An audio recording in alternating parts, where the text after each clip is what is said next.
নববর্ষে পাওয়া যাবে দীঘার মাছ, কি বলছে মৎস্যজীবীরা, জেনে নিন। রাত পহলেই বাংলা নববর্ষ।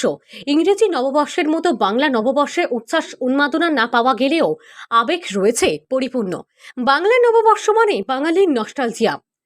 বাংলার 12 মাসে 13 পার্বণ উৎসবের শুরু এই নববর্ষ দিয়েই। আর নববর্ষ মানেই খাওয়া দাওয়া। খাওয়া দাওয়ার প্রসঙ্গ উঠে আসলেই আসে মৎস্যপ্রিয় বাঙালির নানান রকম মাছের পদ।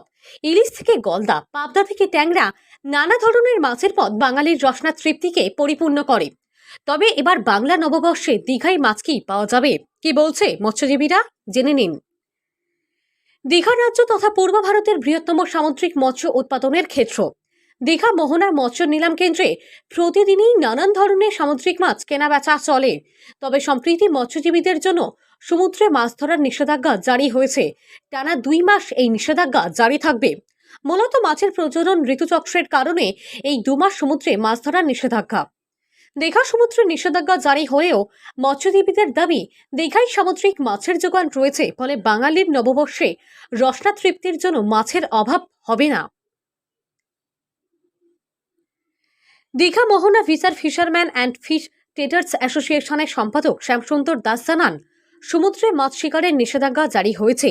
এটা মাছ শিকারের মরশুম না, তবুও সামুদ্রিক মাছের যোগান রয়েছে বিক্রয় কেন্দ্রে।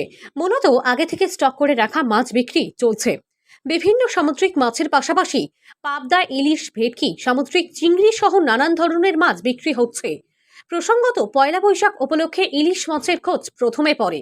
ইলিশের পাশাপাশি পাবদা, তোপসে, পার্শে, পমফ্রেট, ভেটকি সহ নানান ধরনের মাছ খুঁজে বেড়ায় খাদ্যরসিক বাঙালিরা।